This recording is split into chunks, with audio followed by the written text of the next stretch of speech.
Ignition sequence starts. 6, 5, 4, 3, 2, 1, 0. Liftoff. We have a liftoff.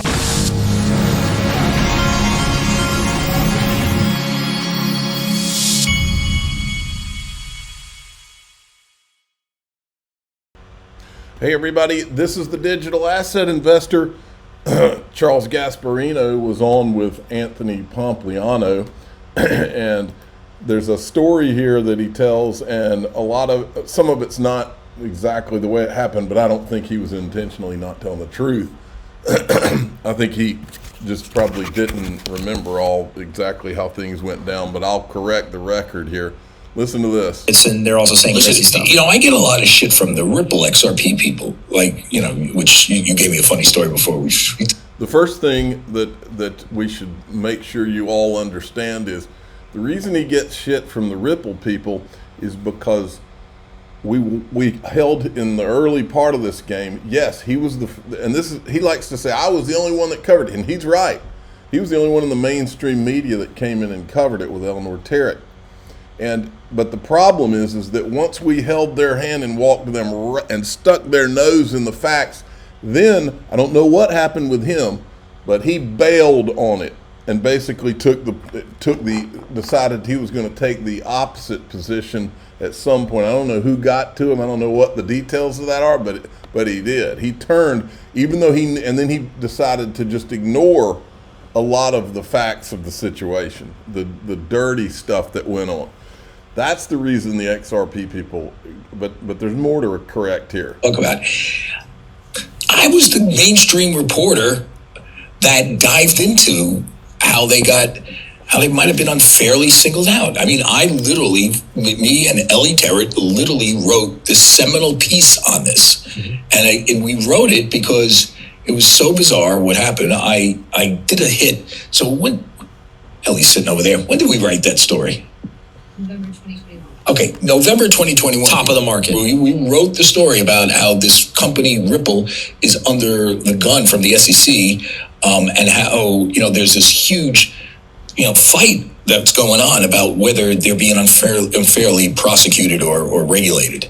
And we covered it from many different angles. The reason why I did that story is because maybe 3 or 4 years earlier, I did a piece about Ethereum and consensus, where I said they wanted to establish they're looking to establish a regulatory regime. Mm-hmm. A guy named John Deaton, who's like a big XRP guy and good friend of mine, John Deaton found that clip and he posted it, and I got like 4 million tweets at me. I mean, okay.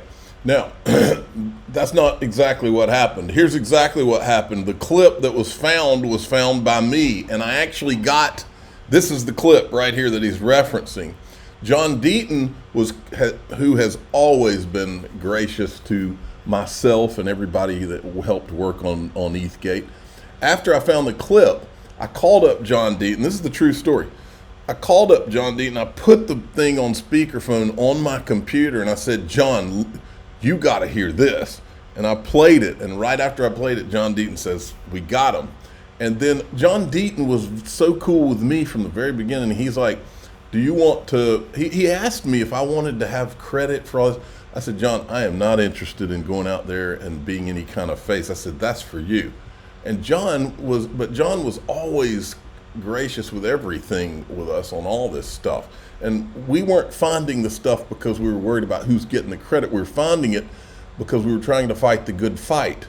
But this was the clip that brought, and this is the true story, this is the clip that brought Fox Business, Eleanor Terrett, and Charlie Gasparino into the whole equation. It's somewhat dispersed. What we can tell you now, because I've been spending a lot of time talking to major players in the cryptocurrency, in the blockchain industry, is that they are starting to come together with a consensus, starting to build together an organizational roots where they can deal with the growing regulation, which is coming from the SEC mainly, where they consider anything that's traded inside a blockchain to be a currency under their oversight. So what we do know, and I've been doing a lot of reporting about this, blockchain and cryptocurrency industry is looking to establish a self-regulatory organization along the lines of like NASDAQ and the NYSE. To give it legitimacy. Give it legitimacy and to give it set a parameters and best practices, and also to deal with the regulators, the top regulators, the SEC. Obviously, this comes amid increased scrutiny by the SEC, and the SEC launched a massive crackdown on everything blockchain, crypto oriented. There's going to be a lot of cases coming out of here. But here's what we understand, which is interesting. This self-regulatory agency could be put through, and I think this is the biggest effort yet, where they have major white shoe law firms they've hired, something known as the Brooklyn Project. They're going to publish best practices and seek government regulation at some point as an SRO, as something along the lines of the New York Stock Exchange and NASDAQ. And it's created by two, I would say, industry leaders, a guy named Joe Lubin, Andrew Keys. They are part of something known as Ethereum and Consensus. These are big cryptocurrency blockchain companies. They are working on this through this thing known as the Brooklyn Project. They have a lot of sources and friends on Wall Street. This, to me, will be the way that cryptocurrency and blockchain, the technology, gets beyond the sewage rationale. They are going to lead the effort to essentially systematize and rationalize and create a consumer protection organization with blockchain and cryptocurrency, and this is the key thing, because they are working, from what I understand, with the SEC, the CFTC on this, a self-regulatory organization, which will differentiate between stuff that can be regulated as securities, like Bitcoin, and other stuff that you have through blockchain, like computer tech. So you'll see that tweet was on September 14th, and he said that he and Eleanor wrote the piece on it in November of 2021. Remember, it was like nonstop, and it kept going. So I called John Deaton. He didn't know me. But by the way, John Deaton was the perfect person to go out there and be the face. And I actually told John, I said, you need to be the face. He's an attorney. He's a really smart guy. John Deaton has been the perfect guy to represent all of us. I don't know him. And I said, what is this? He goes, you don't remember doing this? I said, yeah, kind of. It was like years ago. And then he introduced me to the Ripple case. And so I always thought the regulation of Ripple was, just needless, given all. Think about it. They were going after Ripple and XRP while Sam Bankman-Fried, it was going nuts, essentially ripping people off. So I always felt that was regulatory overreach. I always felt there is a need for a safe harbor. So this technology, Ripple does have an underlying technology. We've essentially forced it overseas, I believe, is where it is, because it's kind of in regulatory never land. Still, to this day, the SEC is appealing the case. And then, because they brought the case, this is how stupid it is. So they bring the case, they get this moron judge who says, oh no, they don't deserve this. Investors, the retail investors. His buddy Jay Clayton, this is the same thing his buddy Jay Clayton thinks. Investors don't need the disclosure. They're okay not disclosing to retail, but they should have disclosed it to the institution.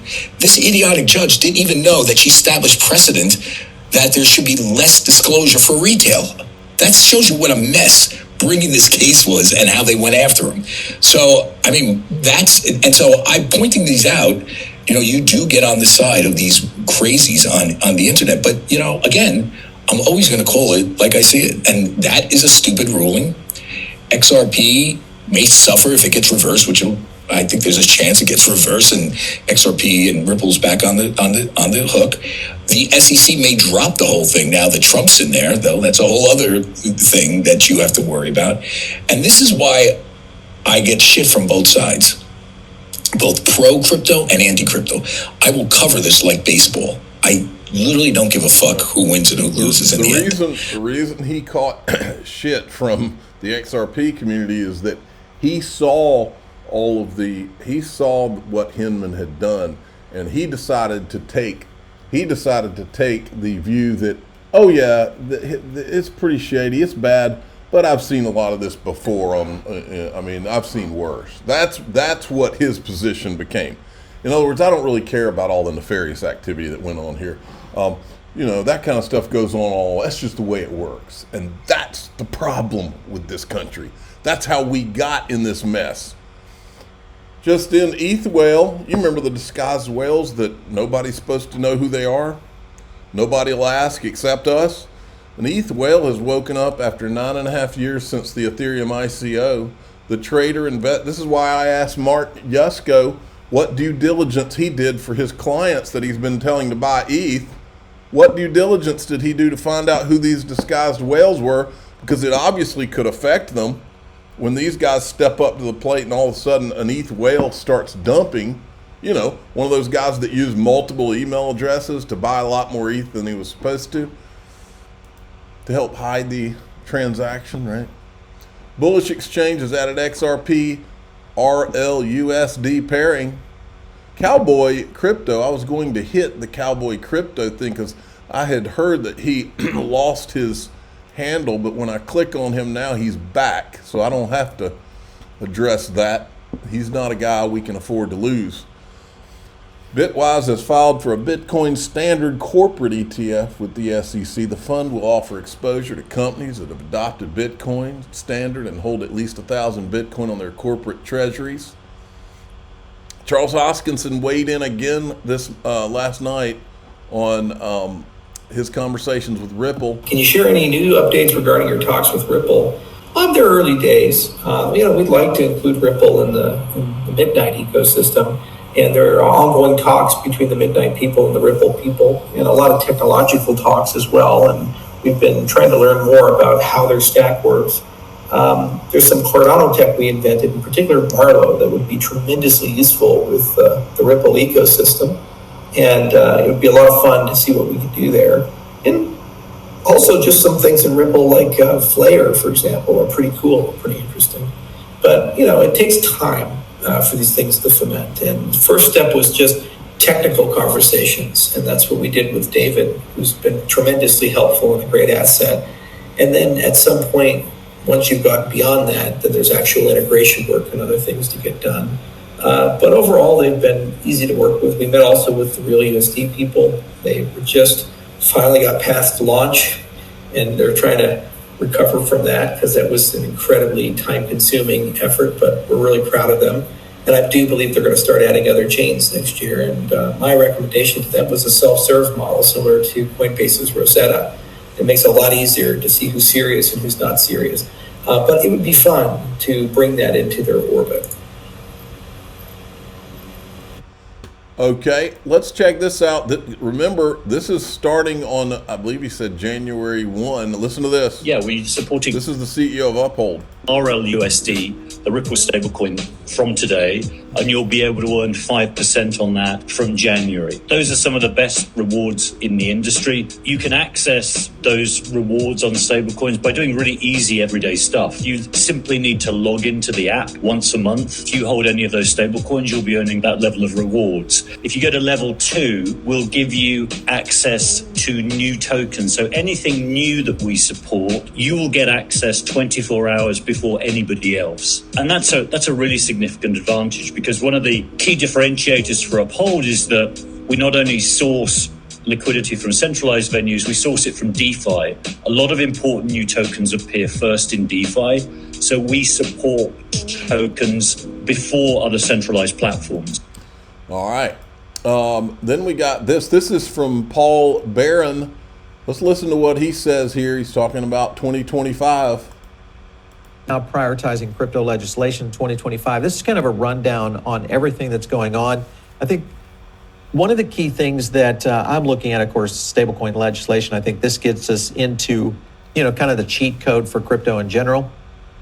And it will do something that I think will change the dynamic of blockchain. Now, what I mean by that is this is going to enable businesses to use stablecoins to basically hack the situation that is occurring around merchant fees. If you guys know anything about how businesses are operating on e-commerce, they're dealing with merchant fees. If we get some sort of implementation where we can see stablecoin usage in lieu of credit card, that I think will be a big factor in taking payment in the future. So big factor there. And of course you have the FIT 21 Act. The passage of that could be, even though it's a little bit uncertain, it's still very, very bipartisan. So there's a possibility we could see that. Stablecoin, I think, is going to be a slam dunk. I don't necessarily think we're going to see a early move on the Bitcoin reserve. I do think we will see ETFs coming in early, whether that is going to be, we've heard everything from Hedera, XRP, Solana. all of those I think will be early stage for ETFs. I personally think it's going to be XRP first, and I think that will be another factor that will be very bullish for a lot of the altcoins, but also for just crypto in general. Of course, you got to look at the people that Trump continues to appoint to kind of cover this, and this is now another, I would say, positive play here. This is going to be Bo Hines. He is going to basically be aiding David Sachs. And David Sachs is the crypto AI czar. Bo Hines will now be part of this. He's an ex-congressional candidate. Likelihood is this, again, just shows very, very positive for the crypto position. And I think in general, it could open up the United States to do maybe some gangster moves. And what I mean by that is doing something that nobody is expecting. So watch out for some surprises, maybe in the first quarter of 2025. So crypto gangster moves? Is that what's coming? I like that. That's a thumbnail and a half. Let's write that down. Crypto gangster moves. I like that. That's a great term. Okay. I like this from Dark Defender. People doubted XRP at $30, $50, $1.96, $2.90. People will doubt XRP at $5.85. They'll doubt it at $18.22. They'll doubt it at $330. Now you're getting bold. Look at this. No way this is just an illusion.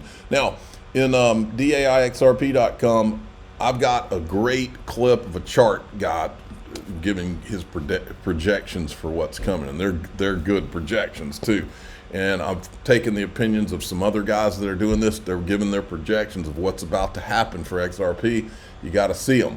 I'm the digital asset investor. I'm not an investment advisor. This is for entertainment purposes only. Please subscribe, hit the like button, tell your friends and family. Here we go.